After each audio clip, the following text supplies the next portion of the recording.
Nosafidian'ny commune Antananarivo renivohitra ho filamatra ny boriboritany fahaefatra ao anatin'ny hetsika fanentanana ny vahoaka amin'ny fitandronan'ny fahadiovana sy ny endrika tsara ny tanàna niditra tamin'ny andro fahaefatra sady izany hetsika izany tamin'ity andro androany ity.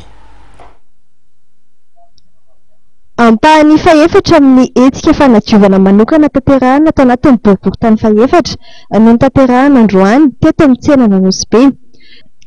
Nosafidian'ny commune Antananarivo renivohitra ny boriboritany fahaefatra atao filamatra ny fanatanterahana ity hetsika fanadiovana ity, miara-mentana amin'ny fanatanterahana izany avokoa ireo departemanta rehetra eo anivon'ny commune. Atin'izao fanadiovana Anosy be zao zany dia eo aloha zany ny fanalana ireo korotana endrika korotana rehetra. Ny tanjona moa zany dia Anosy be madio kanto mahafinaritra milamina tanteraka, zay ny tanjony. Dia ao anatin'izay zany ny misy moa zany amin'izao fotoana izao aloha ny curage-na canon izay ao anatin'ny misy mo zany eto Anosy be amin'izao fotoana izao. Dia ankoatran'ilay curage-na canon famafana ny lalana ho adio tsara.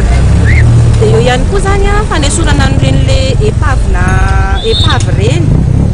Dia ankoatran'izay fanamboarana ny amoron-dalana zany mba tsy ho hisy mpivarotra. Aritra roapolo andro ny hetsika fanadiovana sy ny fanentanana.